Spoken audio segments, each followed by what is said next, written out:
I'm Anna Katen Shimoleski. I'm a postdoc at Michigan State University, and my research asks, why is it that in some countries students from wealthier families have much higher academic achievement than students from poorer families, while in other countries this inequality is much less extreme? Is it due to the different ways we differentiate schooling, the ways we track or stream students between or within schools? Is it due to our income inequality or other social welfare conditions?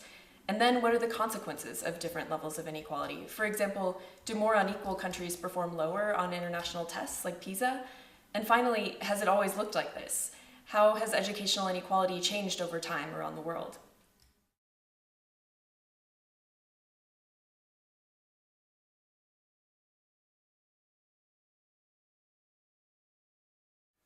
Many believe that Britain is a class-ridden society.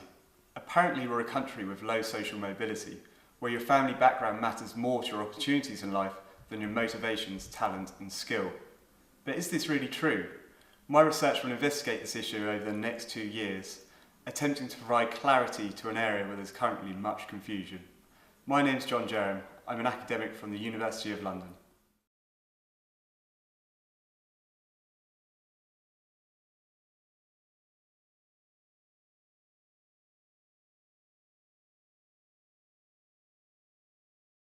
My name is Nicola Pensiero. I'm a researcher at the Institute of Education in London, and my research is about the barriers that prevent our societies from achieving the ideal of equal opportunities for everybody to realize its aspiration and potential. The social class a person is born in fact, is still highly influential for its educational and occupational success, despite education and welfare state reforms. This means that many talented children from working class families cannot realize their potential, whilst many children from advantaged families are successful, go to college, get a good job regardless of their abilities. This inequality is important because it has enormous consequences, both at the personal level in terms of human and emotional costs, and at the society level in terms of negative consequences for our economies and social cohesion.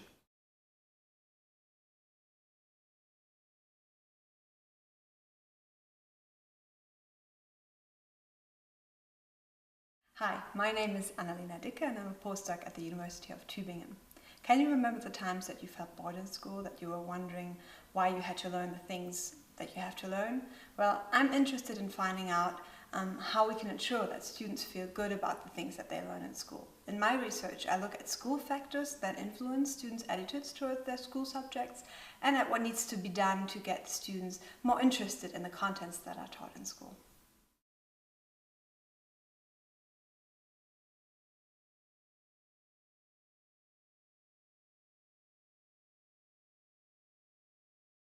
Hi, my name is Elizabeth Covey, and I'm interested in exploring the racial and social class differences in student learning experiences, and how these experiences are related to student achievement outcomes and the differences that we see in achievement outcomes.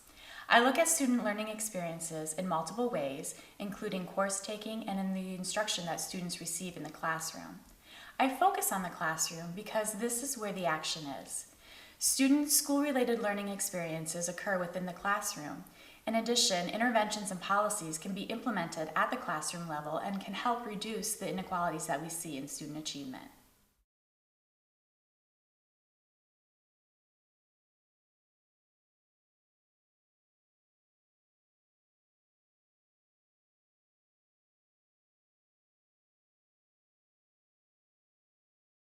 Hi, my name is Håkan Andersson and I do research about what factors are important for being successful within education and within work.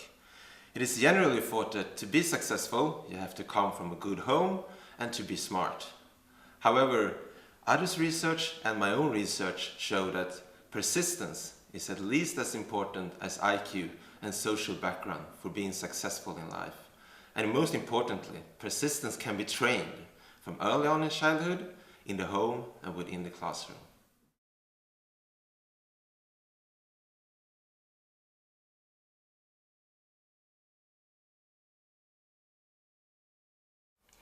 Do you remember what you liked at school? Did you believe in your abilities? And how did you end up to your current career? My name is Jaana Viljaranta, and I'm doing research about the role that school motivation plays when students do plans and decisions concerning their education. There is a strong agreement that motivation is an important factor in academic situations. However, not enough is known about the mechanisms how motivation affects the students' educational paths. Since unsuccessful educational paths, such as dropping out of school, are a risk for social marginalization and other negative outcomes, more research is needed.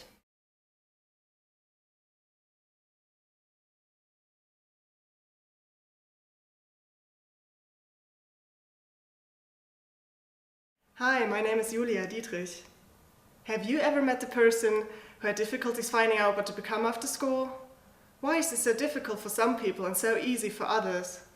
For decades, researchers and counselors have thought that it's as easy as assessing what's your interests and matching this in an occupation. But this is about identity, this is about goals and the many possible ways to achieve them. This is personalized and this is dynamic. And this is also what my research explores.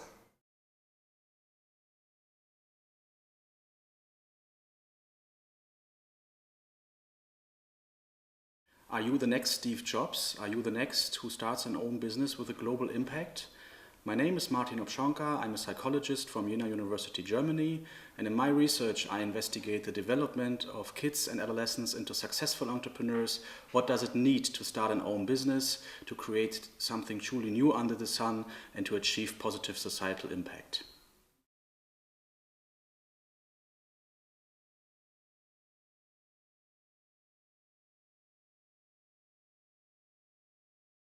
It often seems that some people are more socially competent and likable than others. But are they really more socially competent in all kinds of situations? And what does it mean to be socially competent anyway? I'm Soin Leikas from the University of Helsinki, and in my postdoctoral research I'm going to examine whether the meaning of social competence varies by situation, and whether there are people who are really more socially competent in all types of situations, or are perhaps some people good in some types of situations, while others behave in a socially competent way in other types of situations.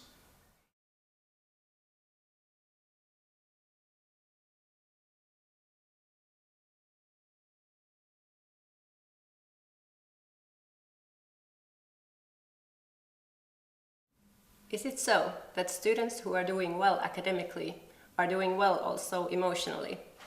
Our studies show that there are two groups of students who are highly engaged in studying and motivated to learn, but the success-driven students are more vulnerable to burnout than their mastery-oriented peers.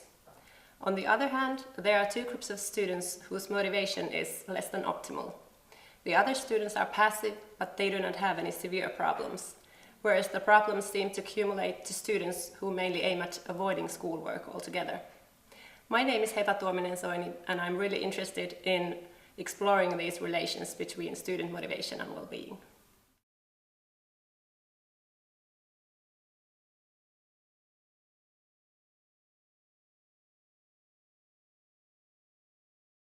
Hi, my name is Richard Göllner. I'm a PhD student in Tübingen, and I'm trying to find out more about psychological well-being and mental health of students and its impact on different criteria of academic success. There's some empirical evidence that the mental health and psychological well-being of students is a good opportunity to change the future of these students in a substantial way. To increase our understanding of the underlying processes and find ways how to implement effective prevention programs in school settings is one of my major goals.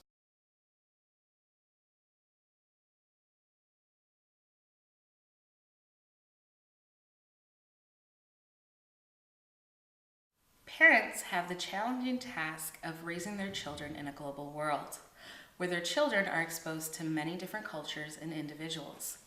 Some of those experiences may be positive, some may be negative.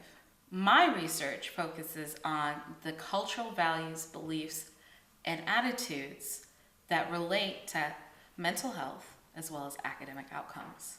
For instance, within the US, messages about culture and heritage and pride have been found to be related to better mental health. My name is Meetha Banerjee. I'm a postdoctoral researcher at the University of Michigan.